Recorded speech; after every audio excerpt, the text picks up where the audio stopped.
Party people, what's going on? This is Samaj Marsh. I'm the founder of BlueDeathValley.com. And I want to welcome you guys back to a special edition of Blue Death After Dark by popular demand. We ain't planning on going live this weekend, fellas, but the people demanded it because today we can proudly say we got our first win of the season, the first win of the Coach Brown era. How sweet it was yesterday, 28-26 against Norfolk State, an old MEAC HBCU rival. And we're going to sit here tonight for the next maybe hour or so and just think about it, talk about it, celebrate it, pick it apart.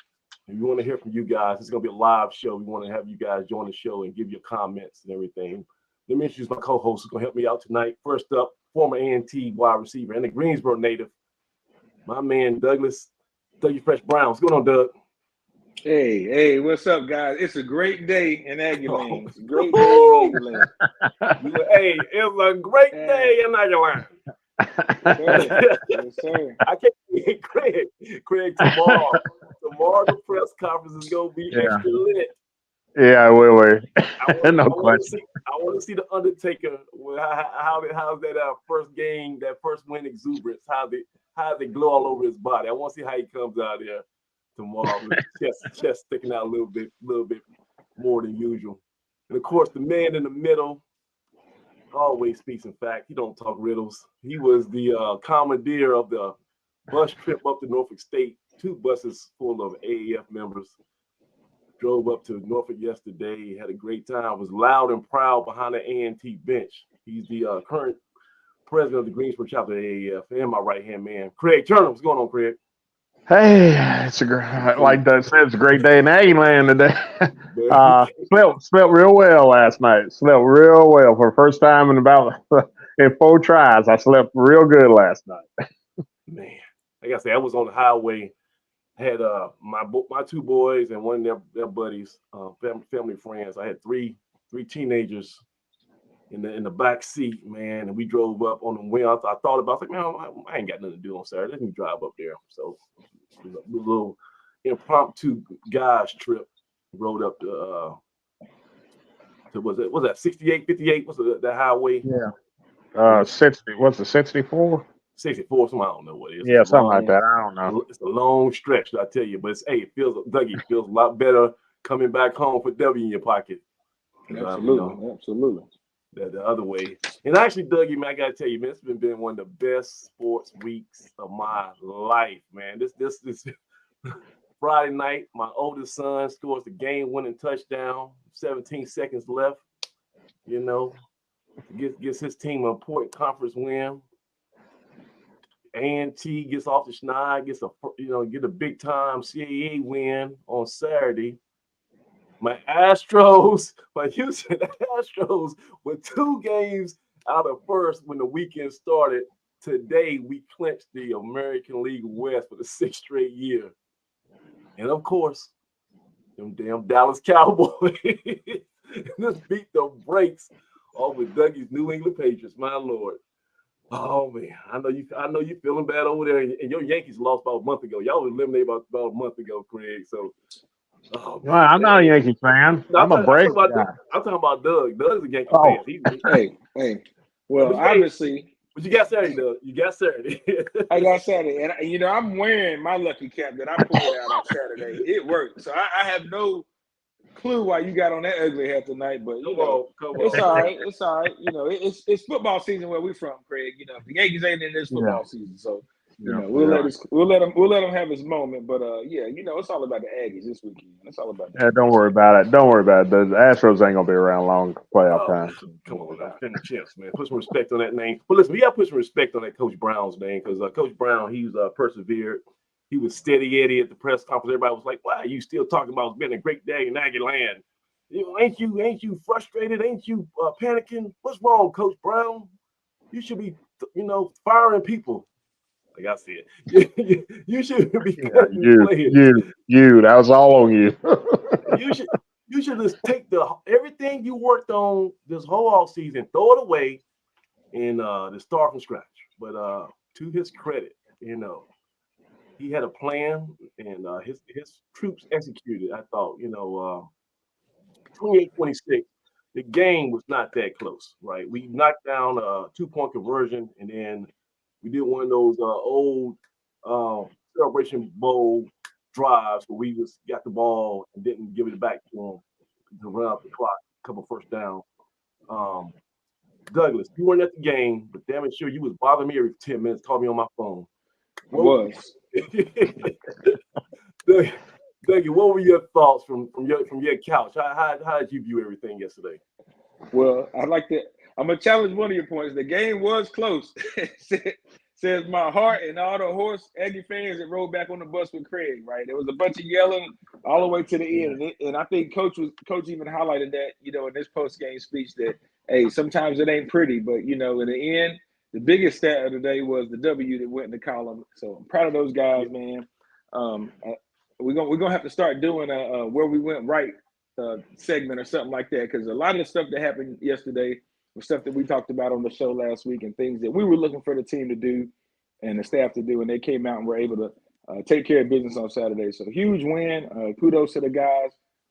This win is for those guys. Believe it or not, it's not for the fans. This win is for the team and for all those guys who've been putting in the hard work. So proud of those guys, man. We'll have plenty of time to critique, and I'm sure those guys will break down the film and look and see where we can get better, because there's plenty of areas, and we'll talk about those later in the week, things that we can do, because there's new expectations now, right? It wasn't perfect. It wasn't perfect. No. But you gotta learn how to win. Just like you win, you learn through losing, and you also learn through experience and winning games. And we were in a position we hadn't been in all year, and that's up 2 scores. So I think across the board, there's a style of play that you have to kind of take on, and an attitude that you have to take on, and continue to press the gas, and also learn how to close games out. So hopefully we got some valuable experience in that yesterday. We talked in previous weeks, some of that valuable experience late in games when you're down and continuing to fight. Well, this is important when you're up, learning how to close games out. So, hey, we got new expectations now. October's in front of us, just like Coach said. All of our games in front of us matter, right? And so the bulk of our season's in front of us. It's a new season. So with those heightened expectations and the heightened level of performance, man, there's some things we got to do to continue that momentum going. So we're proud of the guys. Great job. Go Aggies. And Craig, so you had 2 busloads of A&T supporters, rabid A&T fans, who were positioned directly behind that team bench. So whenever time there was a third down or whatever, all you heard was people banging on seats and saying defense. I mean, that was a tremendous. Even though we were visiting, that was almost a home field advantage because our side was definitely louder than NSU side. NSU had this announcer talking about, all right, everybody, bang it. Nobody was listening. Them old folks across the way, but they had the energy, So you brought the home field advantage with you. What was it like sitting in that stadium yesterday watching that win? They didn't sit down the whole game. They were. I mean, our fans. I give them credit. As much as some people had talked about, A&T's fans and they're going to desert the team and all this kind of stuff, and burning down the house with everybody in it. The A&T fans that made that trip up to Norfolk, those were the true diehards, and there was a bunch of us up there, and they were behind those guys, all day long. They were hollering encouragement. That's one of the more boisterous A&T crowds I've seen on the road. Well, hey, Craig, what did though? Because like from start to finish, they just did not. The energy never dissipated. No, it never dissipated. Never dissipated. And second play of the game kind of like set the tone for the rest of the day for as far as the fans are concerned. And like it was a new day. When you take it 65 yards to the house and nobody lays a hand on you, that was that woke up a lot of people. A lot of people were assuming, here we go again, going into that game. But the kids came out yesterday and really, I thought, put together a real strong effort and took the battle to Norfolk. And that's what you got to do when you're on the road. You got to go after people. You can't stand around and wait for something to happen. You got to make things happen. And we made we made more plays than they did. You know, we came up big. You got to think they probably looking at chops. They think, okay, we're going to play, against a team that hasn't cracked over 65 yards passing, had the worst passing attack in the country, and I don't know how well kept a secret it was, but we heard murmurs towards the end of the week that Kevin White might be in line to start. And they looked at the roster, and I'm pretty sure there was nobody on that roster who they were like, I'm fearful of this guy at quarterback. And then on the second play of the game, when a true freshman quarterback who was in their backyard at Green Run High School, literally in their backyard. He was playing high school football this time last year, right? He takes a read option and hits that seam. That had to be a punch in the mouth that they weren't ready for, So, man, we talk about it being a away game, but it might as well have been a home game with the crowd. I mean, I think we've got 15 guys listed as natives of Virginia on our roster. A handful of those guys from the Tidewater area. We talked on the show last week about Kevin hopefully getting a shot, going home, and the rest of those guys want to play well at home and on that stage. And I mean, you just look at what Amonte was able to put together with the big plays he made. Not only in the passing game, if you go back and look at the film, man, he was a solid blocker. He actually made a key block to spring Kevin White on that second play of the game. So, man, those guys were all in. Kenji Christian, of course, he's not from Virginia, but, he got a chance to return to the state of Virginia and make some plays. But he was instrumental on those plays as well. So, you guys forget the Gravediggers from the state of Virginia. He's from closer to home to us, but, Danville across the line. So, man, all those guys had big games, man, and just happy for those guys. But hey, we set the new trajectory, new expectations. Last week, we had guys talking about the rebuild. Now we talking about the big win, So I want Coach Brown to keep that same energy in the press conference tomorrow, because I'm gonna ask about it. So are we still saying our word here? Because it's still a rebuild, or are we on schedule now? I want to see how. No, we're still on rebuild. We're still on rebuild. Well, to the staff's credit, before we move on, man, we talked about, and Coach said it, early week one that, it was key to get the Kevin White was special, and he wanted to get the ball in his hands, however it was. And we said early in the show, hey, man, we didn't care if it was a jet sweep. We didn't care if the points came from the air or the ground. We just wanted to see some points and the offense kind of get on track. And that's exactly what happened, man. Those guys were able to set the tone on the ground, right? We saw that Kevin was different when he went untouched. And if you go back and look, even the second touchdown they had, that's actually the same call that Coach made on the first play of the game, right? So, we didn't get it blocked up as well, but he went back to the well and the play was successful. So those are some things in our scheme that actually worked. Maybe we saw something on tape, and then you introduce a little athletic ability, which I'm a firm believer that he's not the only quarterback on our roster that can make those runs. We've seen some guys do that in scrimmages earlier this season. We saw Brick Heller take it 70 yards. And so, we got talent, man. And that's a bright sign, so we can get off some of those guys back that, hey, what's going on? We know those guys have talent. What our eyes saw previously did not deceive us. So hopefully we're still putting it together. And I think you'll continue to see our passing game develop, man, because a lot of that is just chemistry. You saw some guys get involved and the quarterback give those guys a chance to make a play. And that's what happens. So roll on, carry on. Right. So, this is a Blue Death After Dark. It's not Inside the Valley. Inside the Valley is like our weekly show. We have sometimes a special guest, and we do a little format. This is all kind of like stream of conscious, free will, and we want to hear from you, the fans. I wasn't thinking about doing this show. I was gonna wait till Wednesday, but I got so many people at the stadium asking us, "Well, you gonna do a show tonight?" I was like, "No, brother, I got to drive back 4 hours to Greensboro, so I'm not doing a show tonight. But we'll do something for you as soon as we can." So this is by popular demand. This is Blue Death After Dark. And we got two big-time loyal A&T fans who we're going to bring in right now, bring in at the same time, 2 for 1, like an NBA. He goes, Aggie 94. I got Dave. Gentlemen, how you guys doing? Aggie Pride. It's a wonderful day in the neighborhood, gentlemen. A wonderful day. So I think you got your echo on. Cut off that YouTube. You can't watch the show. Can you guys hear me? Because I was having some mic issues. You guys hear me? You're perfect. You're good. All right, cool. Yeah. So 94. We gotta get 94 some headphones, man. We gotta go send them some. We're gonna send them some. So 94, put some headphones on. Oh, no, that's you. That's you, Dave. It's me? Hold on. I swear to God. Can't even get this right. It's gonna be a long night. All right, so 94, unmute yourself. 94. Unmute yourself, 94. Okay. All right, so we're about to kick it off. We're about to go back to Can you hear me? 3 people. I can Yeah, hear we you. got You're good. Okay, You're good. All right. So Dave, we're gonna try you one more time. Dave, you want to try it? See if there's an echo. If it's still an echo right now, I got one other thing I can try, but is it good Hold now? on.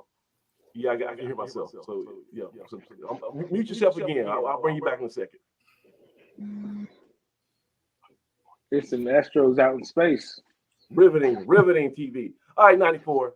So listen, real quick. Were you in Norfolk last night? I watched it from Raleigh.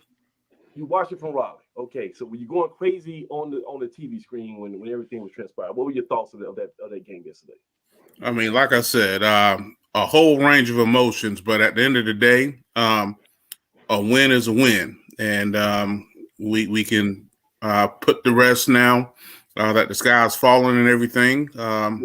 There's still work to do, but we got one on the board, and that's most important, and we can build off that. Craig, the hardest one to get the first one, right? And always is, and people don't understand. I don't want to start a whole bunch of controversy about the previous regime and all like that. But I am somebody who lived through the Lee Fobbs era, and just winning a football game is not guaranteed. We found it out the hard way. Doug, it's a hard thing to do to win a college football game. There are people whose mortgages and livelihood is depending on beating you. There are people who are on scholarships on the other side who want to have a chance to play at the next level. All the ambitions and dreams and passion that A&T people have, that's mirrored on the opposite side of the field every Saturday, right? So to be able to have enough, scheming and effort to actually have more points than the other team is an accomplishment in itself. And we got a W, and we look pretty good doing it, right? And now we're 1-3 on the season. We're only 0-1 in the conference. That was a non-conference game, but we got momentum. So, like I say, the whole year, as crazy as it sounds, all our goals are still in front of us. And Doug, you see some of those CAA scores this past week? Hey, exactly. Another shout out to coach. Exactly what he said. Anybody can be beaten on any given weekend in this conference. He said the parity will rise, throughout the season, and that's what we see earlier in the season. And so I'm a firm believer that we can beat anybody who's on our schedule. David has stood out there on the social networks and said he believed, we were capable of winning a certain number of games, and we truly believe that. And last Saturday was evidence of that. If you take a look at some of the teams that have had success so far in the league, they're all teams that we've either played with or beaten. We've beaten a Hampton team, we've beaten Elon numerous years. Campbell we whooped up on last year, so we can play with those guys. All those guys, even Norfolk State, they took it to Townsend last week, who this past weekend took it to New Hampshire. So I mean, it's a lot of parity in the league in a given Saturday. It's up in the air, right? So, that's a positive sign. I'm sure some folk looked at our score and was like, "Whoa, did A&T wake up?" And plenty of people turning on wanting to see what happened in our game. So I'm sure that film will be, clicked on a bunch. But that's what we're gonna get in the CAA. So if we're getting that now, and that's what we're seeing, and we feel like we still got a lot of room to improve, then that's a good thing for us, right? Yeah. Dave, you think you're good now? You tell me. There's still luck going? All right. You're good. I didn't really change too much, but it worked, so I'm rolling. But give me some thoughts real quick, Doug. Dave. I'm happy with what we saw. I think we got our QB1 now. I know there was some talks about possibly still redshirting him, which is the wildest thought that I can think of right now. You cannot redshirt him by any circumstance at this point. I think we're in a new era when it comes to college sports. If you don't play these young kids and you start redshirting them, they're leaving. Yeah. So for me, I'm happy that we got the win. I was impressed with what we saw. Obviously, Kevin White's going to make mistakes now. He's a true freshman, and I can live with those. I deal with Bryce Young with his mistakes, so I can deal with Kevin White's mistakes too. So from my perspective, I'm happy with the win. I think we're going to still be able to be competitive in this conference, and I think we can sustain drives. I think our defense is going to get better over time. All right, guys. I have a question for all you guys on the site on the panel right now, and I have a question for everybody in the chat. All right. pretty simple question. Did we find our franchise quarterback yesterday? Do we have the face of the program under center now? Has that been decided? Yes and no. Yeah. And I'm gonna come back and talk to Dave on this one. There's always a chance, right, with that red shirt situation. And I think you kind of have to go back to what we saw last year. The chance is what happens over the next 2 ball games, right? Knock on wood, we're barring injury, right? But if there's a reason where you feel like he gets nicked up, or if it's a knee or something that jeopardizes his athleticism or his speed, then maybe you say, all right, we're going to put him on ice for a minute, let him come back from this slow, kind of what we did with Brick Handler last year. You gave Yeager that time last year, and I think maybe you might be forced into a decision like that based off what happens the next 2 weeks. Now, in our eyes, you're out there until proven otherwise, right? You were able to get something going. We were looking for the spark. That's the spark we need. But, coach is also thinking, like he said, he's thinking big picture. And he said that last week too. He's still thinking big picture. And that may speak to why we haven't seen him as much, right? I think he still has 2 games or however many snaps that he's still able to go, and that red shirt still be a consideration. So I think it really depends on, what happens over the next couple of weeks and what coach's plan is and how he thinks Kevin White factors into his plans over the next couple of years. Because, like I said, I still think those guys that are in the quarterback room are just as capable of making some of those plays. Maybe they don't have that next gear to get out of the blocks like he does, but those guys can run and do some things offensively too. I just think they need a little bit more opportunity, and hopefully, they get a chance to have that opportunity. But like we said, we're about whoever's getting the job done. So I think that's first things first. You got to go with who's getting the job done. So, but man, we thought last year at the end of the Duke game, we were kind of in that same position. Hey, we found our guy.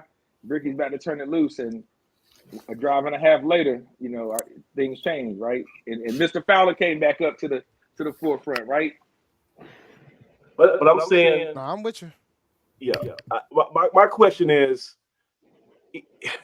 strategically, because I see a scenario in which if we lose, let's say, let's be negative here. If we lose the next 2 games, right, against Villanova and Hampton, right? Let's just say we lose 51-50 and 75-74. We have a great offensive showing. Kevin White goes off, but we end up having less points than the other team. I see a scenario where if Coach Brown and his staff truly feel they don't have all the bullets that they need in their arsenal, I don't know if I want to waste a rebuilding year on somebody who might have generational talent. Okay, I might say, okay, we've seen your skill set over 4 games. Let's put you on mothballs for the rest of the season, and then Can't do it. No. You can't do it. Not in this era, man. Like let's use an example. I'll just give you an example of somebody who played on our team last year, had a phenomenal year, and he dipped. So like you can't. No, we're in the era where you got to play your young guys. They don't want to hear red shirt. Like if he's playing well, then you got to keep him in. And it's not about whether we win or lose those games. It's about how we play. Ultimately, in my eyes. Because we got Villanova at home, and then we got to go to the road to Delaware on the 14th, which is not going to be an easy game. No. I'm going to keep it a buck. That ain't going to be an easy game at all. Well, 2 things we didn't – go ahead. We didn't factor in what maybe the player's wish is and maybe his family. That might have been a conversation that was had early on. Like, listen, we want to, make sure we're around for this thing in the long haul. Coach, we committed, whether they are or not. Now, Kevin White strikes me as a kid that wants to play right now and has got a lot of confidence. Is like, I'm ready, and ready to get his name called. But, look, he's got some growing to do. He can afford to put on a little bit of muscle and some pounds over time. So I think he also is a smart enough player. If I'm not mistaken, I don't know if his father's a coach, but I know he's very close to some coaches. When you have good support, sometimes that's a family decision. That's a thought process a decision you don't make alone by yourself, right? Sometimes you can make a decision to say, hey, we know we want to develop, or we want to spend a year developing, and we've got a ways to go. So we'll see, thank God it's a good problem to have right now, right? It's a good problem to have. Even what we were talking about last week. So I just think, given the situation in the quarterback room right now, you just got to go with the hot hand. And clearly, Kevin showed yesterday that he gives us the best chance, of winning. He's going to make some mistakes, but he's also going to make some plays. And I agree with Dave. You got to play these young guys right now. I mean, we're not in a time where, you could just, put somebody on ice at this point in time. And Kevin would be one that I think, if he's ready and not getting any burn, that he would dip. So I say if he's rolling, roll with him. All right, so Dave, I'm going to ask a crazy question here. I'm not trying to get too far ahead of myself, but you have a unique perspective. You're a Carolina, Panther super fan insider. Are there any parallels that you see with us going with Kevin White, going all in on Kevin White, with how the Panthers went all in on Bryce Young? And is there anything that we can learn from how the Panthers have been handling that situation that we can maybe avoid or Listen, man, I'm gonna be honest with you. As a Carolina Panthers fan, I have gone on the train of we need to go in and play Andy Dalton right now, only because of the fact that our offensive line is terrible. So like it's like, and the thing is, and it's definitely due to scheme, in my opinion. But from that standpoint, and I know they're not going to do it, but right now, I'll just give you a crazy stat about the Panthers right now. We're on pace to break the NFL record for most pressures. That ain't good for a rookie quarterback. I don't care who it is, right? So from my perspective, I think you can't really compare what's going on in Carolina versus what's going on in A&T, because the fan base in A&T has expectations. I mean, we let go a coach that won 7 games last year. So there's some level of expectations that the fan base, I think the fan base can be patient about it, but at the same time, like last week, man, we were talking offers. Like I was talking offers. I'm gonna keep it a buck with y'all. I was like, we don't beat Norfolk. We're gonna have to have some different discussions. We're gonna have to, like, I've been around for 0-11 too, but there's portions of this fan base that has not been part of 0-11 season. So I think in the social media, like 2007, 2000, when that happened during that time frame, that's different than 2023. Twitter wasn't popping off like it was now. Facebook wasn't popping off like it was now. It's a different type of regime here when it comes to that from a social media standpoint. So I think right now, Coach Brown needed that win bad on Saturday from the standpoint of showing that the team knows how to win. But it looks like the team's on board with them. So I'm cool, because it's one thing to have the young guys on board, but when you have the older guys on board too, that's a beautiful thing. And I think it would be very difficult if Kevin White is looking like the best quarterback we have in that room so far, to cut him, to redshirt him, and go with one of the guys that haven't looked too hot so far. That's what it boils down to for me. Besides the fact that any player can go in the portal for any reason, right?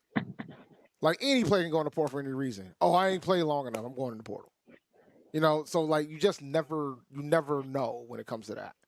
So nowadays I think folks are more, about that. I hope you guys heard me that whole time. I'm talking to myself, but we got you. All right, but so I saw the message. But no, so I it's hard to compare those two situations. I think Coach Brown, I'm glad he made the right call to play him this time, because I think we just needed some level of spark, and we got it. I mean, we got 4 offensive touchdowns on Saturday, man. Like, we only had 1 offensive touchdowns in the first 3 games. Like, you got it. Like, you cannot. Like, unless, like I said, barring injury, you cannot go away from this kid. That's the QB1 right now. And let him trial by fire. Yeah. And the reason I mute you because there's still an echo. So when I talk, I mute you. But check this out. So, but Doug, you called me. You called me in the middle of after the touchdown. And I said, Dougie, we got good news and bad news. You said, what? So the good news is I think we found our quarterback. I said, but the bad news is you got 3 of the guys probably going to hit the transfer portal, because this guy he's a freshman. I do believe, and this is what I told you guys in the beginning, okay? But I looked at his huddle highlight film, and I said, I can't be seeing this correctly. He's making throws that a high school quarterback does not make. So I had to go back and look at it over and over again. And then I had to look at it over and over again. I watched it like 10 times. Like, I did not just see that, okay? I understand he has world-class speed. You see that every now and then. But the throws that he was making on that huddle film were like just bananas, right? And so I think Dave popped back in a second. That's when I knew he was a rare talent, okay, he is clearly the fastest player on the roster. That's without doubt. Okay, he was the fastest person in that stadium yesterday.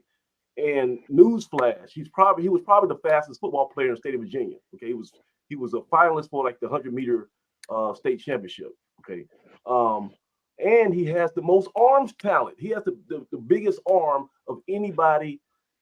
He has the biggest arm of anybody in that quarterback room.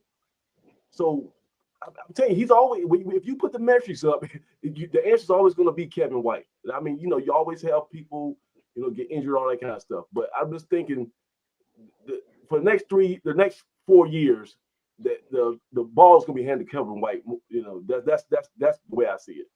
And I hope everybody in the quarterback room can stay and find some way to, you know, still be engaged and contribute. But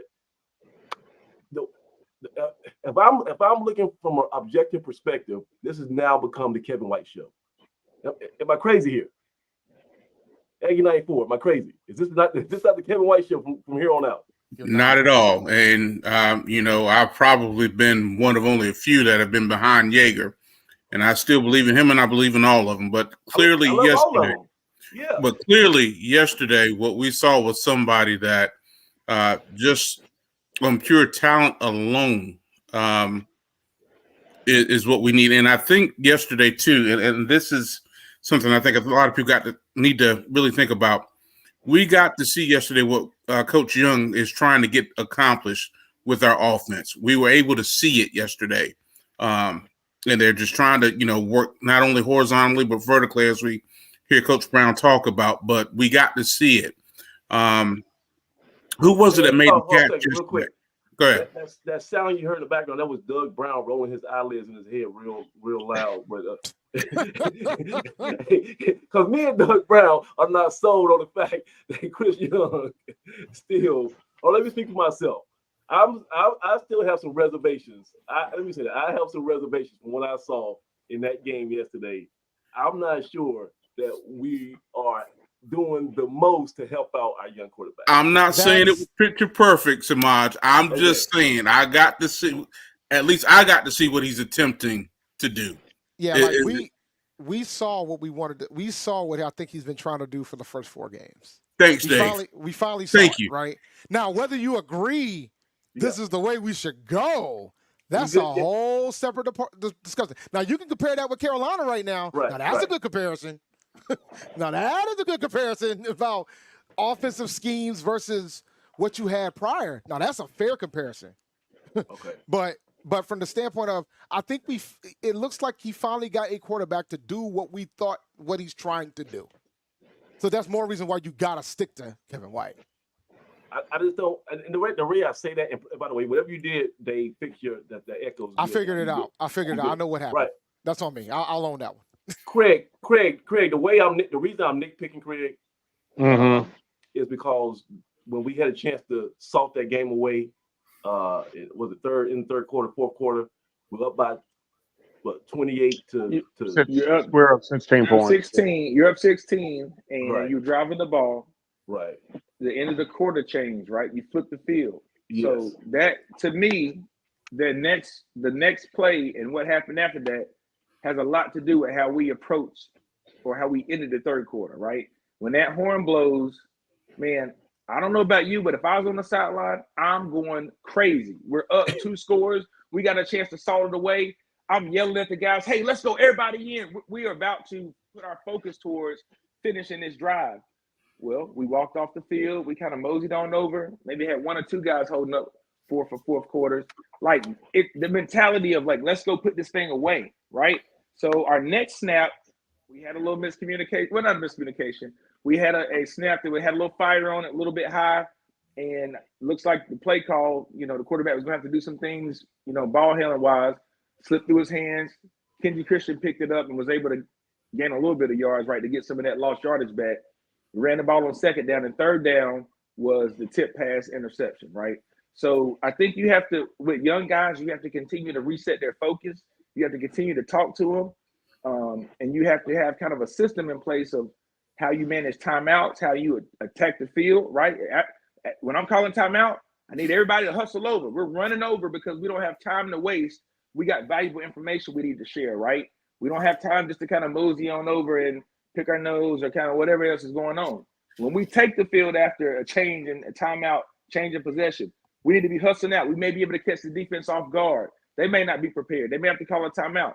But when you mosey out and kind of just meander out there and then get lined up, like that kind of sets your mentality, and you start to play with a not a razor sharp focus. So we'll get better at those things. And again, you got to learn how to win and put it away. But man, I was smelling blood. The game didn't feel close when we were getting ready to punch it in, but that's also how the momentum can change in one play. And it felt like a momentum swing when they got that interception, right? Even though they hadn't moved the ball. And so they were able to move the ball and go down and score that next drive. And then again, there's some things you can do to kind of slow some momentum. When you're up 16 and they score to make it a 10-point game, you probably need to call a timeout and see if you can put your best play out there and your best foot forward to get the stop to keep it a 10-point game, right? They kind of went right into that next play, got the 2-point conversion, and now we're looking at a one-score ball game, right? They kind of made things tight, right? You get that stop, hold them to 10, it's still a score and a field goal, right? And you got the rest of the fourth quarter to kind of ice the game away. So there's little things like that can keep the pressure off those guys, especially when you're trying to get your first win. But all in all, we'll take it. Look, man, that was at a minimum a 10-point swing, 11-point swing that happened right there when that interception happened going into the fourth quarter. But I also gotta remember we got a true freshman playing out there, so I'm rolling with the good with the bad with him. Oh yeah, and it ain't all just on him. Like, I don't want to on him in my opinion, but we had our chance to get those guys off the field. It's like, and again, it's been stated in previous press conferences, is keep them contained right there on that touchdown pass. Right, we do our job, stay in our lane. That guy doesn't break free. Those escape plays and those broke down plays are when he has success. We saw it on film that Samaj wrote last week. Those off schedule plays are pretty much all they had when they had a lot of success. Wrap up with the tackling. Right. We gave them the special teams blunder when we weren't able to get out of the way and we had the gunner, got a chance to get on the ball for them. So and then again, the fumble in the end zone.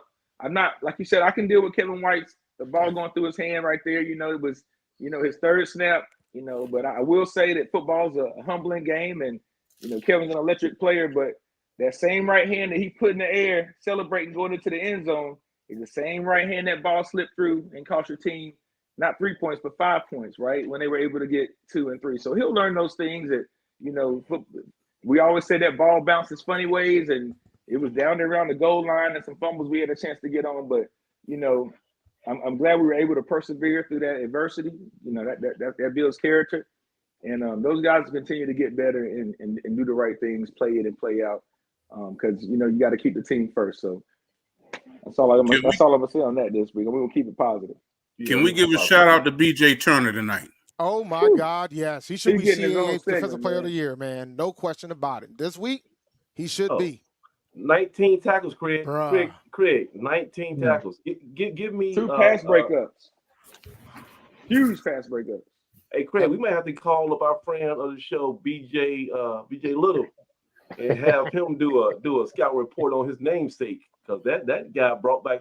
He flashed like an old school A&T middle linebacker, man. That's I had so many visuals of this guys who just from decades ago. That's how he was running around like that. Yeah, the two, but BJ had a phenomenal game yesterday. There's no question about it. The guy was all over the place. He was a one-man wrecking crew. I also give out some credit to Kate Melodor, the true freshman from Georgia, number 33. That kid is coming on strong. I've watched him from the very first game, and his progression. When he really got some really meaningful minutes against North Carolina Central, and then even more in the game against Elon, and he stepped in yesterday for Malachi Roberts, who was out. Stepped in yesterday in that starting role, and he played a phenomenal game. People got to realize when you play freshman, and we were talking about the interception. That's a freshman throwing to a freshman, to Dillard, the wide receiver who went off his hands. That's another freshman. That's another true freshman. So we're gonna roll with these young guys the rest of the season, and they're gonna make mistakes. And I've said this many times on the show. I would rather roll with young guys who are going to put it out there, and live with their mistakes, because they're going to make the true talent is they're going to make more big plays for you in the long haul, because of nothing else, because of effort. And talking, my biggest, I love Sam Washington. I really did. I made no bones about it. But one thing I always thought was a shortcoming was his he wasn't too enthusiastic about playing younger guys. And my thing has always been, what the hell do we recruit them for if we're not going to play them? Yep. What's the use of going out there and getting a 3-star kid and a kid with that kind of potential, and then you're going to sit him on the bench for 2 or 3 years? No, you bet. Dave's absolutely right. You recruit these kids, you better play them. You better give them some time early. And if they're up to the task, they'll work their way into the lineup, and they'll stick. And if they don't, they'll move on. They'll realize that they're in over their head. But you gotta play them. You can't develop a player sitting on the bench. I haven't ever seen that happen, where a guy develops into a great player because he rides the pine 24/7. His claim to fame is he's a wood collector. You can't do it. Hey, I gotta ask you guys, because y'all brought it up too. Oh, go ahead, Dave. Let's get your thought out, man. Nah, I completely agree with Craig, man. Like, and the thing is too, and it's funny because shout out to Coach Sam Washington, because I love him too. Yeah. But he had an interview on the Golden Boot recently, where he talked about how he wasn't a fan of NIL and things of that sort. So, like, because he's old school, and there's nothing wrong with being old school to a point. Yeah. But you gotta go with the times too. And these kids are not as patient as what the kids previously are. If they feel like they're not getting enough minutes, and they have a school that supposedly is tampering, they're not supposed to be, and they tell them, yeah, you're gonna get some more minutes in. Oh, they out of here, man. They gone. And then you wondered all the time you took to go recruit this kid. But then the kid's probably saying, well, why did you recruit me? You ain't gonna play me.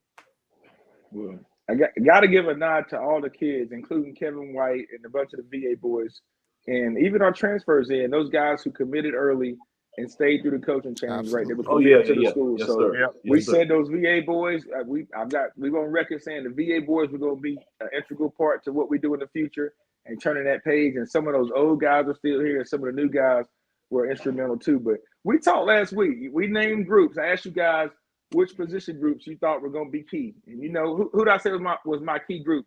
Offensive line. Remember, I said offensive line. Yeah. We talked about the guys who were out there. Did you guys even notice who were missing on the offensive line Saturday? Stewart wasn't out there. Big Stewart. We were able to get what we got done Saturday with shuffling the offensive line. Shout out Big Brock Stoops. He got to start at guard, right? The young fella. Yeah. And so, he got some work at center before, but we started him at guard. Caesar was back out there. He's an anchor, man. I love Caesar, man. He's Caesar, so steady. my guy. Yeah. Big Tim Williams. I think we moved him around again. He's been all over the offensive line for us, and he's a guy that's been around for a long time. So those guys stepped up. They got it done. They communicated and worked through whatever personnel issues they may have been having, who was missing. But to get that job done, and we got done without a guy who's kind of your fiery guy up front, I think that's what Tariq brings to you. It was a Tariq Stewart type of game in that fourth. He's the guy that I think, when it's Mr. Nasty time, Tariq Stewart is gonna finish you down, and late in the fourth quarter, he's the guy that's gonna set the tone for the offensive line. I think we would have been able to close him out running the ball a little bit better if he was around. But kudos to those guys, man, stepping up and being ready. And Coach Mattis having his crew ready as usual, man. They held it down and did what they did with a new quarterback, right? We had a couple bad snaps and miscommunications, but they were playing with a guy they typically hadn't played with in a game. So, that can be tough when you don't really know where a guy's going to be when you're blocking for him. with an athletic kid like that. So there weren't a lot of holding calls or anything that we had any big runs called back. You know, how many penalties we had? Discipline, man, Craig? 4 for 17 yards. Hey, listen. That's one turnover off a tip pass, right? Yep, that's part of the reason. That's part of the reason why Coach Brown was hired, man, to clean up a lot of the penalties. And I mean, overall, the players, you can just tell on the sideline, you know, they're a lot more disciplined and focused. You know, some people may complain about not as much energy, but I like controlled passion. You know, I don't like guys just every time there's something going on, they throwing out towels and having Mardi Gras. You're not gonna be a Clint You're not gonna be Dilfer. You're not gonna be Dilfer and cuss out all your assistant coaches on the sideline. That's the quickest way. Dave, we weren't surprised. Yeah, that's the quickest way to lose the team. Yeah, but back to like you were saying, but you know, we talked about the linebackers, BJ and Maldor, but there was also, you know, on Blue Death, another guy who stood up. Let me show you this video real quick. Hopefully it comes in. MEAC's leading receiver, Norfolk State Spartan. I hope we're thinking the same guy. King wrapped up in the backfield. Janoris Robinson from his defensive end spot, his third tackle for loss in the season. Absolutely, and Robinson does a great job of breaking through the front line. Anytime you see a defensive lineman with a single-digit number, you know they're going to be dynamic. Was that okay for you guys? Or I need to run it again? Y'all see that? I heard it. Y'all clear? Okay, so that was number 7, Janoris Robinson, and he was a beast on that. Dougie, he was a man on that edge. I don't know if it showed from the TV, but at the stadium, like anytime he was on that edge, man, that they were running out beside him, and he got nicked up a little bit. Maybe he was cramping or something with ankle, but whenever he came out, they went back to his side. You know, it was that discernible how much of a difference maker he was. Overall, Craig, I thought our front line, those, you know, whatever 3 or one guy standing up, whatever we had to do on that defensive line, I thought they did an admirable job. You know, they didn't win every battle, but for the most part, I think Norfolk, when they saw the schedule, they said we're gonna run all over these boys, and you know, we held a point of attack pretty good. We lost containment a little bit, but like I said, that was usually when 7 was out the game. My only fear is that I'm not sure how sustainable it's going to be for the whole season, because we're not 3 deep at every position on that defensive line. You know, can I give you a name as to why we saw some improvement there? Chris Allen. Okay. Yeah. Chris Allen. Chris Allen stepped up big yesterday. And he stepped up big. He moved to the nose. Roy would agree. T. Roy would agree with that one. He's been beating the table with Chris Allen too. And he was playing the one technique for a lot, right? He was right there. They were flip flopping in between tackle and nose guard, depending on the defensive set they were in. They played a lot of 4-man front yesterday. And we've been in that look. We've been in that look, guys. As Samar says, the guy that's standing up, who is a true stud. All right, Josh Isaiah is the guy that you look at down the road. I mean, nothing about that kid says freshman. They even said it on the broadcast. This guy has the look of a college football player that's been there for a while, right? Like, he is asked to do so much, and I, like you talked about Janoris, both our guys on the edge. Our edge play has really gotten better, and those guys are asked to do a lot, man. He takes on the block. You know, he's asked to keep contained. He's even dropping back and pass coverage on some plays, and looks good doing it, right? He's a true stud.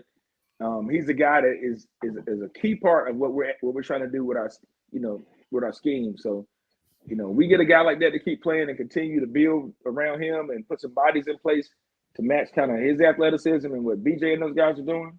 Because, I mean, the bottom line is we got some guys that are flying around. If we can get everybody else playing at that kind of speed, some of it's effort. Like, BJ has a different gear and he's athletically gifted, and, you know, his fundamentals are sound. Number one, he's fundamentally sound. He's super on that note. But his effort and his motor, and Janoris' motor, that's what sets those guys apart. So if I'm on defense with those guys, I'm looking to those guys, I'm looking at their film and say, if I'm not going as hard as they going, if I'm not finishing or meeting those guys at the ball, number one, I'm not gonna have any tackles. And number two, I'm not giving my all. And I gotta bring it more. So use guys like that as an example to pull you along the way. Because they're gonna be there. They do what they can do. They're giving it up every play, right? So Shout out to those Craig, boys. Craig, what do you think about the back end? I mean, we gave up, some throws, especially late in that fourth quarter. They were kind of carving us up pretty good. But overall, what do you think about the secondary yesterday? We had some issues when they came back across the field. We didn't necessarily pick up the guy on the back end of it. We may have some miscommunications in there, but still, even despite the way we had on those breakdown plays, we played, I thought, a solid game in the secondary for the most part. We knocked some balls loose. We made them think coming across the middle. I know that some people were talking about the drops that Norfolk was having. A lot of it was because they after you get your hand handed to three plays in a row, you tend to look over your shoulder a bit. We have footsteps. Yeah. So it's a hit and miss type thing. Norfolk, give credit to Norfolk State. They got some good people. They got some nice receivers. The quarterback played threw the ball better yesterday than I thought he was capable of. I knew he could run a bit, but he showed that he was pretty good in the intermediate game. So we did enough to win, and a lot of times in a game like that, that's all you need is make the plays at the end when you need to make them. We're gonna have to play. I mean, the recipe for success is not a mystery here. Okay, we don't we don't have the 85 Bears defense, right? We got guys like Doug was saying are flying around, they're giving great effort, great motor, right? We know the Achilles heel is sometimes it's hard to sustain that motor for 4 quarters. So we tend against North Carolina Central and against Elon, we tend to wear out late in the game. And so we got to play complementary football by keeping the ball on our offensive side and not giving the other team more possessions. When you go 3 and out, or when you give a turnover, you put your defense behind the 8 ball, and your defense they're going to give it all. Like you're not going to have Coach Brown, Jay-Z, and Coach Kennard. You're not going to have those 3 guys on the sideline and then think that you're going to loaf. They're not going to allow you. They're going to squeeze every ounce of effort out of this roster. But like I say, we're not big, across the board, and we're not very deep. So the offense, and we got this running game, so we gotta turn the field, get first downs, eat the clock, eliminate possessions. That's the way we're gonna beat every team from here going forward. If we're gonna beat Villanova on Saturday, it's gonna be we got 250 yards rushing, and we're going to win the time possession battle. That's the only way we're going to win. I'm telling you. That's fine. And we can do that. I got no problem with that. Hey, look. I'm easing off the time of possession. We saw time of possession. Look, Norfolk had it. Kevin White takes it to the house last week. We lost. Kevin White take it to the house, man. I'll give him some time of possession because 2 of those scores was lightning. We'll take the score. But we do want to be able to run the ball, when it's time, when necessary, and control the clock and keep the defense off the field. And I think it ain't all on the offense, controlling the ball and extending drive. We got to make a few more plays to get off the field too, right? We got to continue to turn guys over in critical moments, right? You don't have to have 5 turnovers, but if you had those big 2 when it's time to get a team off the field, when they're driving to try to get a score for momentum, on that 1 touchdown play, we lost contain, we win it, we ducked inside, the quarterback had a chance to scramble. We were in position when the ball, was delivered. We just weren't able to knock the ball away. But again, we're asking that guy to cover for 6 seconds because we didn't keep contained, right? Coach talked about wanting to mush the pocket and keep quarterbacks in the pocket, make them throw and win from the pocket. And when guys get out of the pocket, that's when we have a little trouble. So, again, Doug, it's all connected. Are we running a lot of stunts? We had a big quarterback. The big scramble the quarterback had to get down inside the 2-yard line or 3-yard line to give them a touchdown. Yeah. We stunted out of that a little bit. We kind of looped guys, and they got it opened up the middle, and he had to scramble. But the coverage was great. So again, there were a couple plays where we had great coverage, and the quarterback was able to take off, right? And so I think as we continue to get better up front and tackle well in space, right? Because once he scrambles, you get him down, you're in better shape. But they were able to scramble a little bit, make some plays, but there were a couple times we had great coverage. I know Karan Prunty, we brought him off the edge for a blitz one time. He was that close, from getting a sack. Now, granted, I'd rather have him in coverage, because that's his strong suit. But I understand the end game, right? I'd like to get him a couple sacks on that sheet as well to show his versatility. And he almost got there. He did affect the pass, right? And we played through the whistle, played through the guy's shoulder pass, and broke up the pass, right? Now Norfolk had a few drops too, and I'm in that coaching class of, hey, I don't care if the guy dropped the ball, that doesn't give us the green light to waive the incomplete pass situation. Let's just make the play and go back to the huddle, right? Because really, there were a couple times. They put a seatbelt sign on, like, dude, he was wide open and just had a butterfinger. You ain't do nothing to strap him down. You're absolutely right, man. So let's continue to do our job, right? That's Bill Belichick's thing. You break up a play, that's what you're supposed to do, right? We don't have to celebrate the things that we're supposed to do anyway. And let's make sure when we're celebrating, we are celebrating with our teammates, right? There should be 8 other guys coming up congratulating me on the play I made.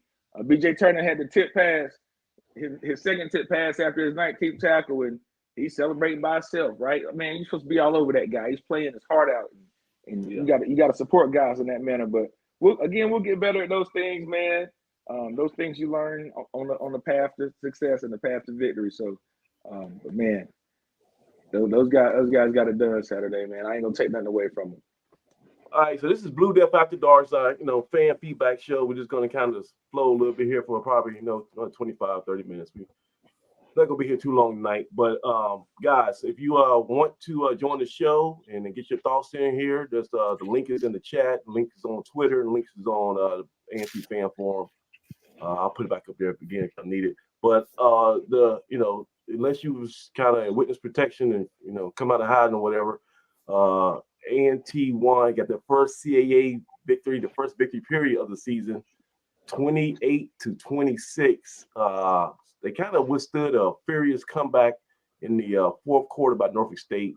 They seemed to make every little third and fourth down they attempted, and they end up scoring late in the game, but the 2-point conversion was knocked down the line of scrimmage, and then we got the ball back. But I guess how much time left? 4 minutes? About 3-4 minutes left. About 3 minutes left. About 3.5 minutes. Yeah, and it was too much time for them to do like an onside kick. They had timeouts left, so and they had stopped us on a couple possessions in a row, but they kicked it to us, and we did a old school A&T just run the clock out. We got a couple of conversions, and they never got the ball back. And that's how you want to do it, man. You want to. I'm looking at the third down efficiency. 6 for 17, and I'm pretty sure a lot of those happened on the fourth quarter. I have to go back and watch the tape, but we did pretty good. What about defense? What we hold them on? That's our efficiency. No, that was Norfolk. They were 6 for 17 in third down efficiency. Oh, really? We were 2 for 9. You got to do better than that now. Yeah, and some of that is those last couple of drives too. Absolutely. That was the second half. That was the bulk of it. So, like I said, we had first of all we had a great game plan. Let's give some major props to the coaching staff, both sides of the ball. Coach Young, I thought his game plan was to utilize his freshman skill set was superb. And like I say, now that he knows that he has the guy, right, that they're going to ride on for the next couple of weeks at least, that we don't have to slice up reps by 4. Okay, we can say we got Kevin White, you're going to be our starter. Brick Handler, you're probably going to be the top backup, and everybody else get in when you fit in, right? So you're going to hold practice around Kevin White. You're going to put the game plan in around Kevin White. He's going to be your thought process moving forward. So, right? Samaj, you know what I'm about to ask you, right? Go ahead. You need to ask the question to get the clarity on Monday. About what? Who's the starting quarterback? Oh, that's I know that's a no-brainer. That's no-brainer, right? But I want the coach to say it because the coach hasn't been willing to say it. And shout out to Coach Brown, to be clear, he hasn't been willing to say it up until this point. So I'll be fascinated to see if he's ready to say it this week. Yeah, my first question is: are we still rebuilding, or that's my first question.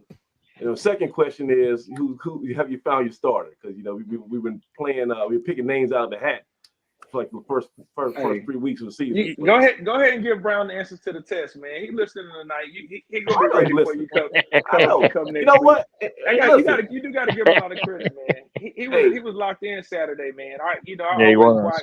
I pay attention to sideline mechanics and where coaches set up, and if he's close to his team, if he's interacting with his team, and he was locked in, as was our AD, who I tell people all the time is a football guy too, and he's paying attention to what goes on to every component that's going on the sideline. But Coach Brown, I love where he sets up on offense. I mean, he's on the sideline now. He sets up behind the offense so he can get a good look at what's going on when he has a chance to.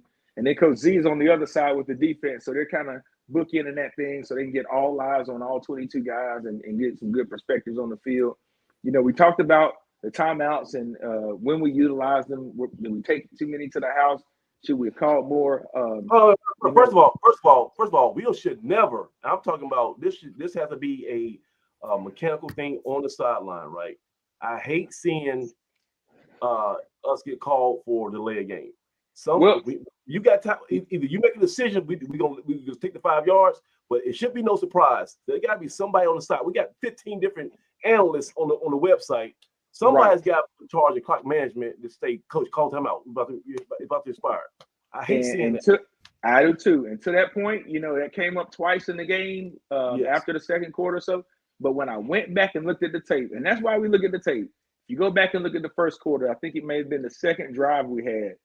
We were in near danger of getting a delay of game, and Coach Brown actually come down the sideline and he called the first time out of the game in that same situation. And not only did he call the timeout, now I don't know, he didn't want to see anything bad happen, but he called the timeout, and he even waved over to the guys, "Hurry up, let's get over here. It's timeout." So those are things that I didn't catch the first time that I was complaining about, like, hey, we got to call a timeout. That can't happen. But we were in a position where he had already done that once, and he may not want to waste another one on the same type of deal, right? And then upon further review, right, because this happened on the last possession when we were trying to run the clock out. We had the ball inside of our own whatever yard line, 8-yard line or so. Norfolk had a little bit of home cooking, right? That play clock was on the go from before the ball was even set, right? And our guys had to rush out there to get the first down play off. And that was the first time I'm like, wait a minute, it's not our staff that's not getting the play out. Their play clock is getting a little fast and got faster as the game went on.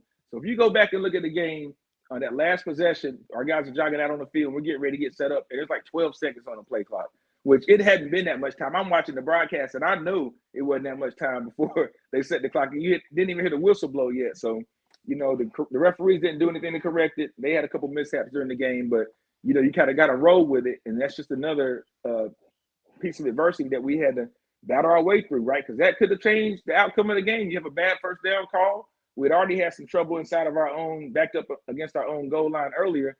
Something could have went wrong. We could have rushed out there, misfumbled the snap, and different ball game, right? But those guys were composed. We were able to settle down and get the playoff. But I was a little disappointed in the old quick finger clock manager up there.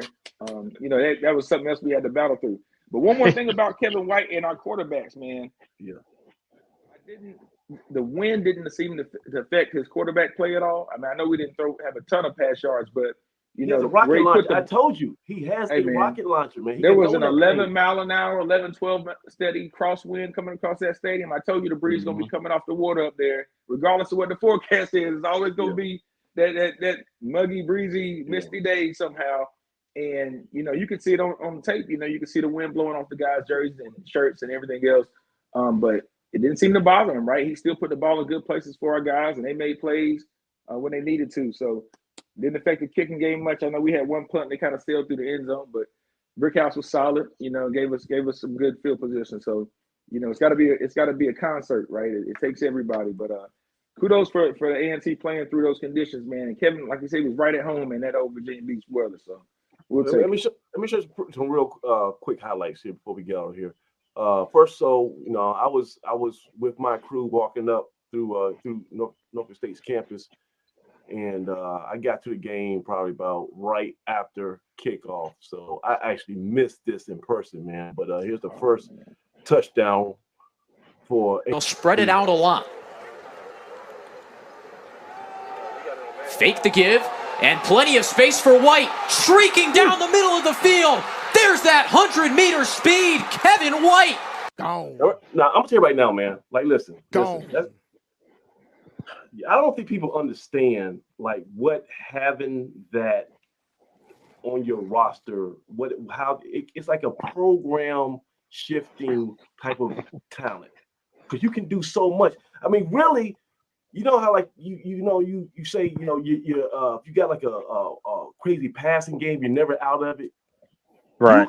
You can literally. It's almost like Tariq, right? We were never out of a game because all we had to do is find some way to get Tariq in space. He could take that ball 90 yards at will. When you have somebody this fast, you are never out of a football game. Because all you gotta do, if we're having a bad day with our receivers, they dropping everything that hits their hands, you still have a chance. If you get 10 in space, he can take it to the house from anywhere on the field. Let me just rewind it real quick because I don't think y'all understand how this dude was moving. And look at the linebackers and the safeties. Forget about those guys on the front line. Just look at how I said on Twitter, it looked like that movie Tenet. Y'all see that movie Tenet with Denzel Washington's son? It was a Chris Nolan movie about time moving backwards. And they had like one scene where the guys were running forward and everybody else running back. It looked like Norfolk State was running backwards as he was going forward. It looks crazy. Watch this. Fake the give, and plenty of space for White. Dude, let me go back one time. The way he Fake the give, and plenty of space. Right there. Oh, man. Now, as soon as he cut, I knew it was over because I knew how fast the kid was. As soon as he went, I said, oh, he gone. Number one, he is ahead of this dude by 2.5 yards, by 2 yards. Look how far back he ends up being. Space for White, streaking down the middle. 10 past him. It's like he was running backwards. Craig, it's like he was on the back. It's like he was going backwards in time. And my man still ain't probably hit the stiff gear. He's just striding. At this point, he's like slowing. He's like decelerating now. He's putting up 2 fingers at the 30-yard line. The field. There's that 100-meter speed, Kevin White. And True freshman touchdown on the second play from scrimmage. Absolutely, and White waves to him as he said. Let me tell you something, bro. I said QB1, and right after that play happened, I was done. I was convinced right after that. That's all I needed to see. That was it. And he hadn't thrown no pass. That's all I needed to see, because that creates a level of dynamic on your offense that you cannot put on the bench. Dave, we said it last week, man. You gotta let your quarterback. We said it last week. We gotta play a quarterback that can make the defense pay with his legs, right? Because you hold people accountable. But again, I cannot pass up the play without giving my boys the jump ball. You boys who are back, giving them credit for the job they did on this play. Long runs happen because receivers block downfield. And you got to run it back one more time, Samaj. You'll see all 3 guys. Tamon is getting it done on the outside. He was still engaged with his guy. You got Jakari at the top, but my key man, Amante the juice man, right here in the slot. If he doesn't occupy number 1 for Kevin to get that lane, that play doesn't happen, right? You know, Kevin might have to shift. But watch those receivers on this play. Fake the give, and plenty of space for White, streaking down the middle of the field. There's that 100-meter speed, Kevin White. And True freshman touchdown on the second play from scrimmage. Absolutely, and White waves to him as he's saying goodbye to him. When he got to the 20-yard line, he held it up like Coach Prime tells you to do. Watch him as he goes, he reads. That DN comes down. That linebacker is supposed to exchange. Mitch comes down a little too far. He was waiting on his linebacker to exchange with him. That was Robert Green, the strong safety. He didn't exchange that gap. It was sick. Did y'all see how he committed to going ahead and planting that foot and running? He committed to that. I mean, that was the decisive run on his part, which we hadn't been seeing. And the receivers blocked just enough to pass. So you know there weren't going to be no holding calls. You ain't have I know. Yeah, right. They did it just enough. And it was like, all right, yeah, just train the guy off. Yeah, you gonna chase him now if you want, but you ain't gonna catch him. And that was that. That was game set. Monte start waving at the sideline because he already know how fast the guy is. And when you got a kid that can take it to the house like that, you block harder, right? You know, it's like a punt returner. If I know my punt returner can take it anytime you touch the ball, man, those blockers are gonna go even harder because they're like, man, this the play, he can take it. So, man, kudos to those guys, man. That's not you know, our number one job, right? That's not what we get in the paper for, and it's not a job every receiver wants to do. Most guys don't want to go in there and have to dig a guy out. And so to go in there and have to put hands on the safety or tussle, like I say, you got to be willing to go in there and tussle a little bit. You know, the spring of Monte, man, it make it easier for that quarterback to find you later in the game, right? When he remembers how well you was blocking for him. So, man, it's a team effort, man. It takes all 11 guys. And now, only thing I want to see after that, I need to see 10 other guys down in the end zone celebrating with them as a team, right? That's when we're playing winning football. We're gonna get there though. You gotta be careful because Brigham almost clotheslined him and took him out for the season. That's a fact. Hey. My man fell on his behind. I was getting afraid. I was like, no, get up, bro. Get up, please. He's like, calm down, Briggy. Oh, you get your shot. You ain't gotta do it. Hey, Briggy did a Tanya Harding. Briggy trying to take him out on the slide tip. Look, man, on the slide tip. Briggy was trying to do a Tanya Harding. Yo, man, that guy was happy to see his boy get in the end zone, man. All those guys are each other's biggest fans, man. So you can see that Brigham smiling ear to ear, man. I think it was a genuine smile. All the quarterbacks. The one thing about it is that's a tight knit quarterback room because as soon as he scored a touchdown, the first three people that was on him giving him props was Hooker, Yeager, and Brigham. They went crazy because they all know, man. This is not. Just everybody in that room is a Division I starting quarterback, in my opinion. Everybody in that room can play. That's why I don't think we're gonna keep all four of them. I hate to say that. We'll talk about that later. But I almost wish it was like NFL because I think I could get me at least a second and a third for one of these quarterbacks if I had to trade one. Oh yeah.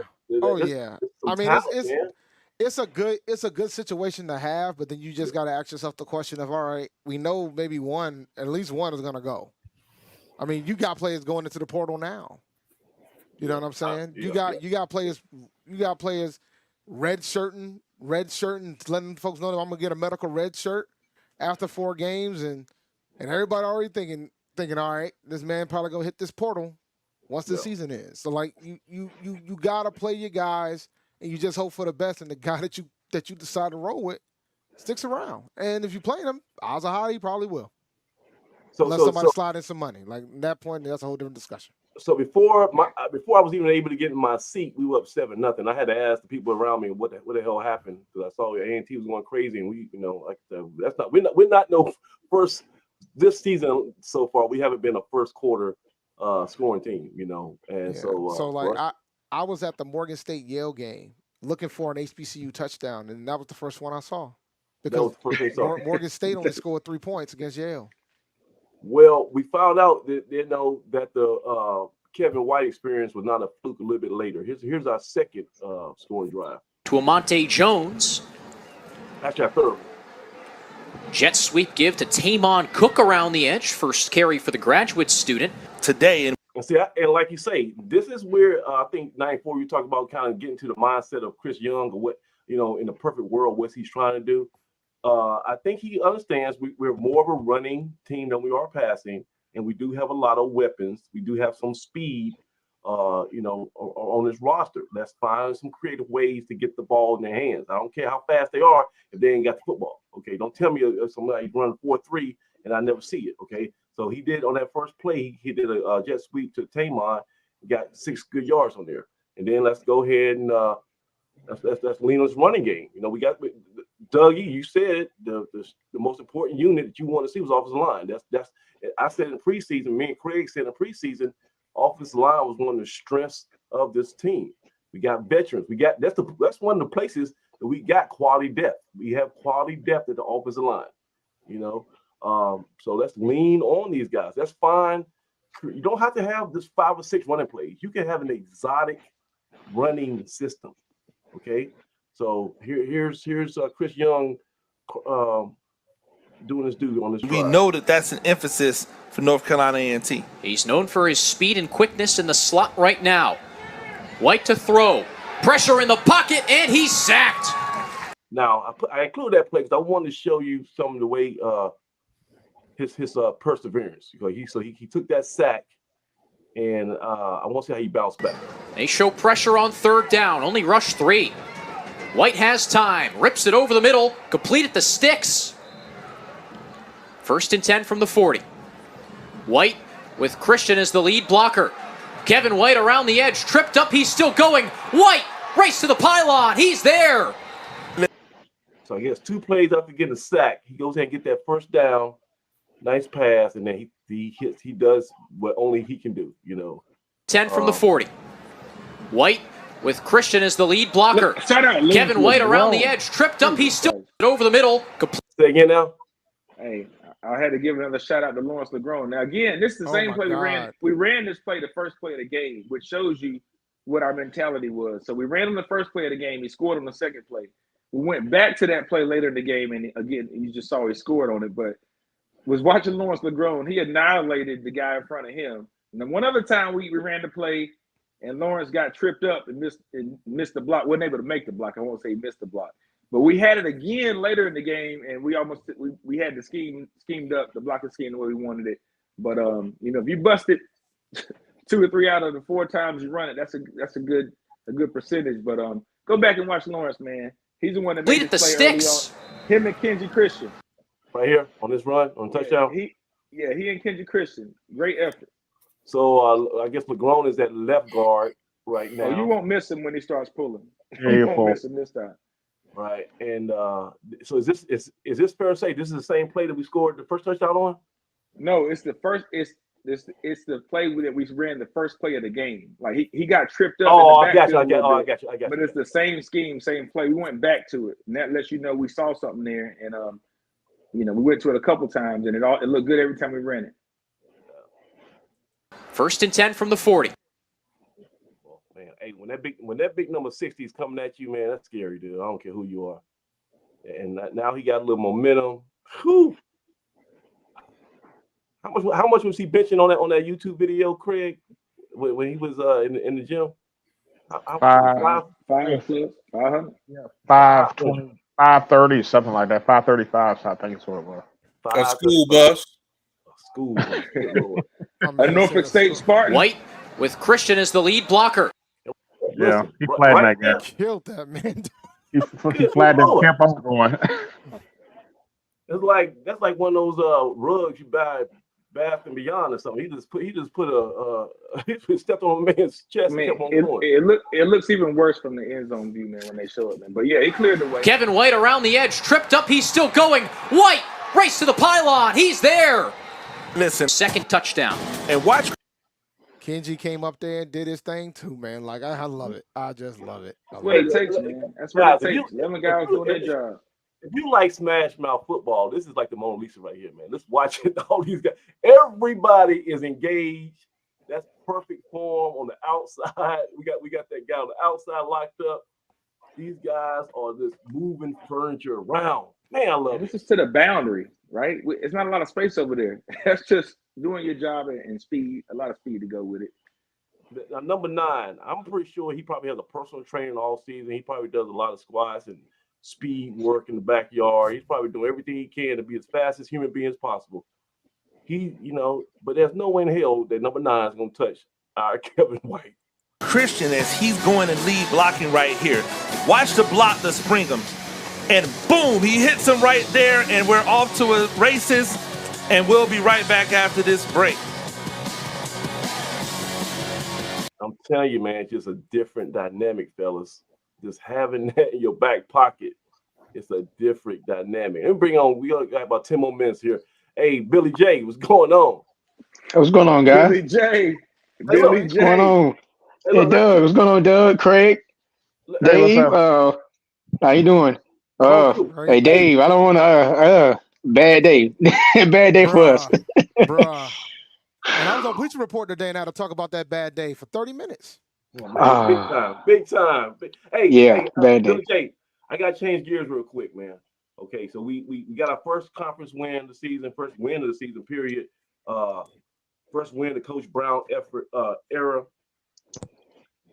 lot of props and kudos go around. Everybody drove back to Greensboro, super excited. Craig said he was on the party bus, man.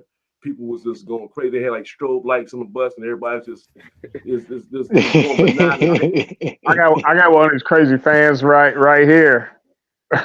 Wants to say hey to you guys. Come here for a minute. Who's that? I got the man, what I call the Mad Aggie, the instigator, the instigator on all our road trips. And I'm just gonna have to introduce you to this one. Okay. Come on in. Come on in. Don't be shy. Don't be shy now. The queen. Yep. Is he getting shy? Where's she at? Hey. There you go. I know she's a Aggie. I know she's a troublemaker. Aggie Pride. Yeah. Oh man. This is for Troy. This is for my boy Troy. Hey, boy. Hey, who was that little quick young colored boy running down that field at 400 miles an hour? Good God. I was trying to dip my snuff, and next thing I know, he was gone. Aggie Pride, Vincent. Aggie Pride. All day, every day. That's the first lady. As you can see, we bleed that blue and gold around here. Right. And did y'all bring the cowbells? Were y'all able to bring the cowbells inside? No, they won't let us bring the cowbells in. Okay. They won't let us bring them. We'll sneak one in. We always sneak one in one or two in during home games, but they were a little tough on that on the road. Yeah. All right, Billy J. Though, let's switch gears, man. So we had a great win. But how, in your opinion, now the reason I asked you this question because I know you are not just a homer. You call like you see it. You're very, especially when it comes to music, right? Because hey guys, I gotta be honest with you, man. I love the Machine. I love Dr. Ruff. I love the Golden Light. I love everything about him. I don't know if we went 2-0 on Saturday. I think we won that football game. I think we won that football game, but I don't know about home halftime. I think we might take it on halftime. I gotta watch Norfolk show, but I thought BJ. I haven't watched Norfolk show. I did watch the fifth quarter. Quarter, we won. We won the fifth quarter. Billy J. Yeah. What was the final score for halftime? Did we get a W? Well, like I always say, man, you know, we won the game, but we gonna win halftime too. So, in my opinion, we won halftime. Yeah, we won halftime. Okay. I haven't seen Norfolk's halftime show yet, but I did watch the fifth quarter. And I know for a fact we won the fifth quarter. Right. You didn't miss much. Yeah. You can't do that now, Craig. This ain't no. I've seen Norfolk. I've watched Norfolk State's band for 40 years. Right. And I can tell you right now, that was a subpar performance for the Legion. It was. Now I can tell you, they came into Greensboro last year and they put on a show. No question about it. That's it, Craig. I give them last year. I gave them that last year. They did it thing. But yesterday, it wasn't a bad show, but it was that was it. Right. It was man. It was man. The first national band rankings came out. And the Legion was 5, and A&T was 2. Mm-hmm. We've been holding on that 2 spot for a minute, right? We've been holding down. So. Well, now the way that it works. So for those who don't know, because I think some folks are not aware, right? They're gonna rank the teams in September, which they just did on Friday. They're gonna do it again in October, and they're gonna do it again in November. It starts with the top 15, then it goes down to the top 10, then it goes down to the top 5, and the final 2 compete against each other in Atlanta on the same weekend as the Celebration Bowl. In December. Yep. All right, so Chet, I want to know if y'all agree with, because I love the blue and gold marching machine, but I was feeling Norfolk State's song selection in that halftime. I like when they broke down in 4 columns, and each of the columns did their own little music from different eras. Like I thought it was creative. Everybody in chat, tell me right, did A&T hold? Did we have a clean sweep with the football game and halftime or did Norfolk State kind of serve on the halftime? Y'all let me know in the chat because I might, it's all subjective, and some of y'all band geeks know more than I do when it comes to the music stuff. And here's the I call like it is too, but Auntie did a thing, so I mean, there was some work, there was some little spots here and there, and one of the song selection that was a little bit sketchy, but what they'll get it cleaned up, but for overall, we do our thing. So the directors get to pick the band, and they have to submit a performance once a month, and the band directors pick the one they submit. So I mean, for A&T last from September, we know which one they picked. They definitely picked the performance from Central because they pretty much did the same thing against Elon, right? So we'll be curious to see which one they pick for October, which this would qualify because it was after the first set of rankings, and then G-Ho's in November. So we know which one they'll pick for November. So it'll be interesting to see how this goes. Then we got Hampton. We got Hampton too. Yeah, so it'll be interesting to see. Oh, and Samaj. Yeah. And also, if you want to see him again, I heard this from a good source. The same week we play Hampton, I believe there's going to be another gym battle with Norfolk, from what I heard, from my understanding. So is it only going to be Norfolk versus A&T? It's been Norfolk, Hampton, and A&T. It's going to be Norfolk, Hampton, and A&T. Okay, so go back a three-way battle. My wife, just because I told her I had a good time at Norfolk yesterday, she's like, "Well, I want to go back to up there." So I told her they was playing Hampton, and her mom, my mother-in-law, graduated from Hampton. So I'm thinking I might have to make a road trip in 2 weeks back up for Hampton's homecoming because they ain't gonna sell their homecoming now. Who we kidding? So I'm gonna probably try to. We're gonna sell it out for them. We're gonna sell it out for them. Yeah, they'll sell it out now. They'll sell it out this year. Well, but all jokes aside, Hampton out here looking good, man. They are. I gotta submit my top 10 rankings for HBCU Nightly, and I got the number 1 for the best HBCU football team. Over Central? Easily. Nah, come on now. Over FAM? Did you see what FAM did against Valley yesterday? Yeah. FAM. No. Listen. As much as we all have extreme amount of hatred towards everything. No. I'm not. This has nothing to do with hatred. Here's my thing. That's no metrics you can say that you can pick Hampton, who lost to Norfolk State, against Central. Hampton beat Grambling, who has a shot to win the West. That's Hampton is 3-1. Hampton got their first CAA win yesterday.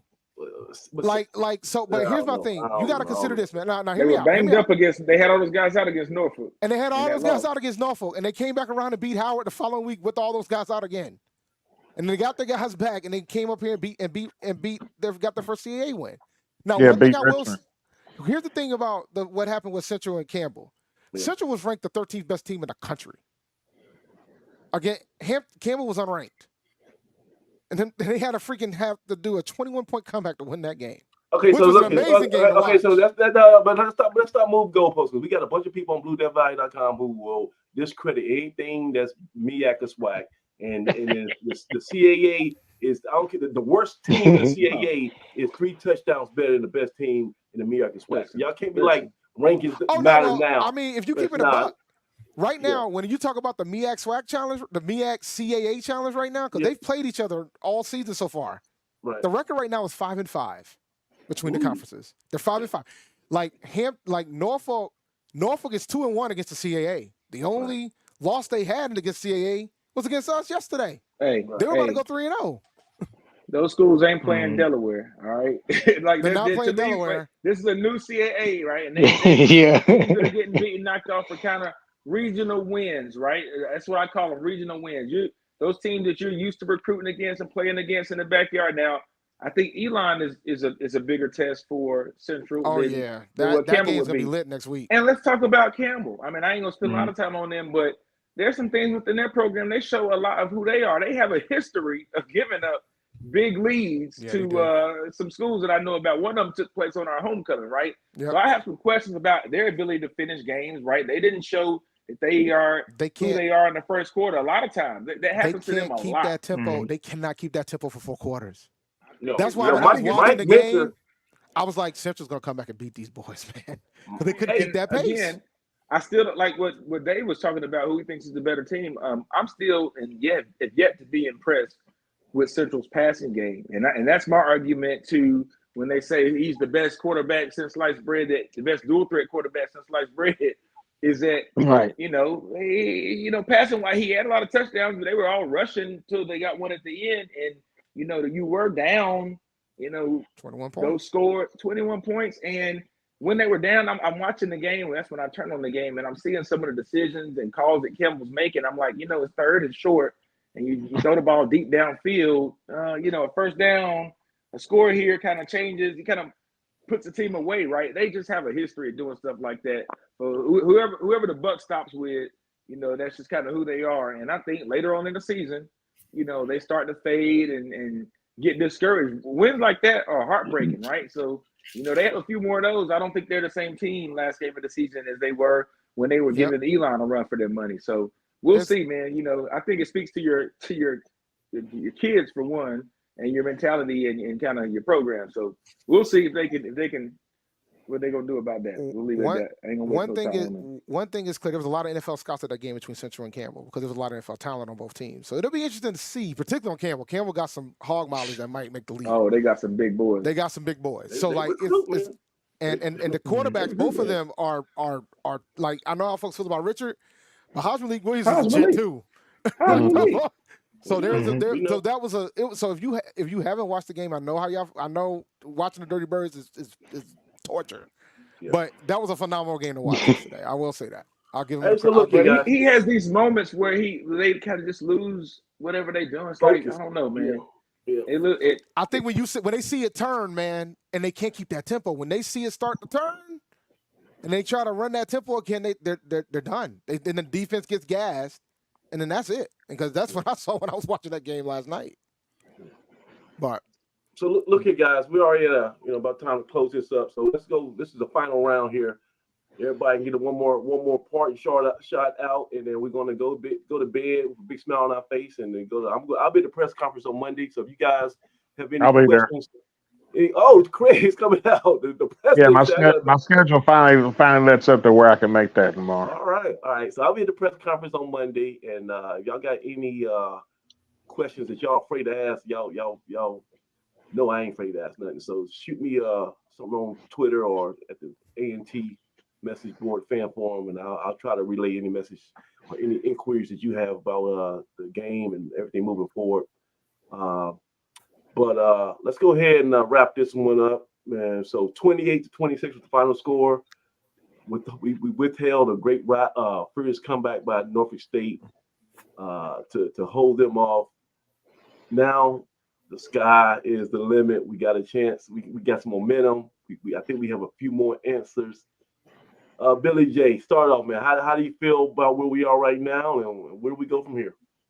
Well, like Coach said, all wins a good win, right? He even said after the game, it wasn't pretty. It didn't. The outcome, we should have blown them out, really. But all wins are good wins. Hey, we have nowhere to go but up from here. Just keep it moving, keep it going, keep the ball rolling. Dave, on next week. Dave, barring injury, burn all the red shirts. Play everybody. Let the youngins play. You see what happens when you do.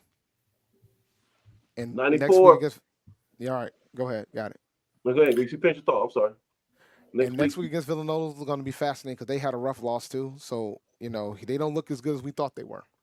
And so, into the season. So Dave, basically, what I was seeing, they struggle to stop the run too, right? They have issues with their run defense.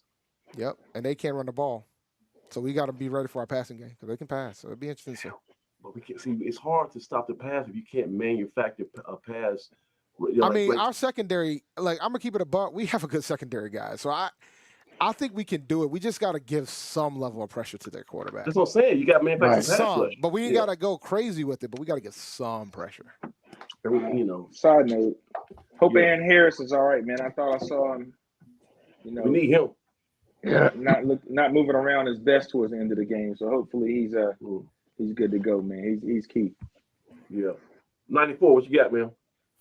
We got to treat the rest of the season like a heavyweight prize fight. Round by round. So this upcoming game is the next round, and we just got to win the round.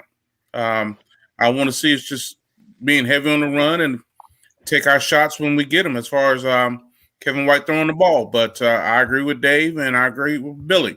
Burn those red shirts, put the young guys out there, and let's go. Let's take our lumps and let's build for the future. What time is kickoff Saturday? 4 o'clock. 4 o'clock. Okay, so they're not giving nobody a chance to get an early early start. We still playing these almost prime time 4 o'clock games until I guess homecoming. That'll be the last one though. I mean the next 3 after that will be regular 1 o'clock kickoff time. And I know we're doing like breast cancer awareness on Saturday, so I guess they want people to and it's fall break. Oh, so we gotta get the students that are here. We got to get them there, man. Like I wanted to be a packed house as possible, but who's the point? I know we don't have a market. We still ain't got them hired a marketing director. Who's the point person? Because we need to tell them to try to do some type of incentive. This is a perfect time to get the community involved. Let's not charge $50 for every little nosebleed seat. If we could get a package. Because I got some football players I can bring. I got some $39 for a ticket to the Villanova game is what it is. We got a new commercial out. $39? If I'm not mistaken, isn't it supposed to be Community Day this Saturday? Hold on a second. Hey, Doug, I hope that's not the market, because that's not good. We charging $39. No, I mean, I think that's a general admission ticket. I'm not sure. That's a reserve seat ticket. Okay, that's a reserve seat. Yeah. $39. Okay. That's reasonable. It's reasonable. Okay, $39, but we're gonna have our stadium that seats 21,500. We're gonna have at least 9,000 people dressed as empty seats. Okay, so we got inventory that we can be giving away at a discount. We'll talk about that on Wednesday. There's a lot of community groups that have already been contacted to get the group rates and that sort of thing. So what about I expect we'll probably have a crowd of about 10. Around 10 or 11. What about this new community group called BT's Baby Kids? Because I got a whole bunch of little rug rats I can bring to the game. Y'all fight down a little bit. I can get a school bus of some of the worst young hoodlums in Guilford County, and I'll bring it to the game and steer them straight. If y'all give me to get through the metal detectors. I can't No. Don't ask. Listen, we already got a chance to retire at the end of the school year. We got a chance to retire at the end of the school year. Don't be out here trying to tarnish that man's image out here, bringing these cats over here. They ain't got them in these streets. All right. I got a soft spot for young degenerates, man. No, I do too. I'm from the south side of Houston, man. That's. Well, listen. Come on, marketing director, help us out with these prices, man. Let me get a whole bunch of kids in there for like $5 a pop. We'll talk about that. All right, Dougie, what you got for me, man? Final word. Congratulations, Coach Brown. Yes, sir. First win as an Aggie head coach, well deserved. Right on time. You stayed the course, as you said. I know it feels good to get that proverbial monkey off your back, but it's a big win and a big recruiting area for you. I think it's going to springboard us into more success. We're going to continue to celebrate it through tomorrow, through the press conference, and then we're going to put it to bed next Monday and get ready for practice on Tuesday. But to the guys, congratulations to those guys as well, to the staff, man. Like you guys said, it's hard to get a win, especially the first one. But let's build on top of that. Let's not rest on our morals.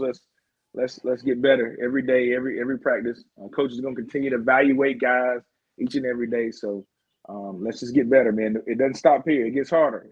Trust me, it gets harder. You got the Aggie eyes are on you. We got some more home games, so keep pressing. Those supporters are still behind you. But let's get better. Let's take it to the next level, because it's going to take a little bit more effort from our guys. So good job.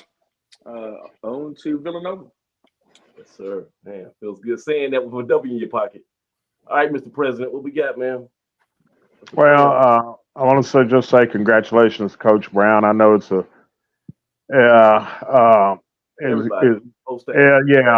entire staff. I know it put a lot of noise to bed, I think, and now because people get impatient around here in Greensboro, and so that's all behind him now. He can concentrate on getting his team ready for the rest of the season. As far as the kids are concerned, these kids are playing, and I like what I saw. I saw just a whole lot of freshmen, sophomores out there yesterday that hadn't played much, if any at all, and they stepped up. Yeah, they made mistakes, but they made plays. One thing about a young football team, they can only get better. You know, it's not a regression thing. If we were a bunch of upperclassmen and we were struggling on offense, then that's a whole different deal. But I think our offensive woes, I think we've got an inkling now as to what our problem was. We still haven't corrected everything that we need to correct. We still have a lot of room for improvement in certain aspects of our offensive game. But the one thing I will say now is that you won't see too many more 9-man in the box type deals going forward with Kevin White at quarterback. You're insane if you do. Try it at your own peril. The kids just coming together, and we'll take it a week at a time. Villanova's a good football team. They had a rough week or a rough day yesterday, but make no mistake about it, they still a top 25 team. So and we got a chance coming up this week to really make a statement. A win this week against a team like that can change the entire direction of the season. So that's all we need. We'll see. Got the first one. Oh yeah. So hey guys, before I forget, Doug, we had to say RIP to the Super Freaks. Thank God. That's the worst name probably in A&T history. Agreed. You know why? You know why? Because Jump Ball, you came back. Let me show you real quick. Hold on. Yes, sir. Yeah, it did. Right on 2nd and 12. Looks in the flat, now deep. Chucks it downfield, and someone got lost. Amonte Jones up and over Joseph White. Catch that ball out of the air. We see right here, sprint out to get him comfortable. He throws it into double coverage, and neither defender is looking at the ball as Jones goes up and grabs it. All right. Y'all see that pretty good? That coming pretty clear for y'all? All I'm going to say is this. Behold. Go and go. So Jump Ball U is back. We're not gonna say the other name no more. We back, guys, and we got a W. And we I told you we never left. We got the win behind our back. So for Billy J, Man Dave, 94, W Fresh, and President Craig Turner, I am Samaj Marsh. It's been an extra fun episode of Blue Death After Dark by Popular Demand. We're now back in the land of the winning. I'll be at the press conference on Monday, and I will see you on Wednesday night for Inside the Valley. Until then, peace. Aggie Pride. Aggie Pride.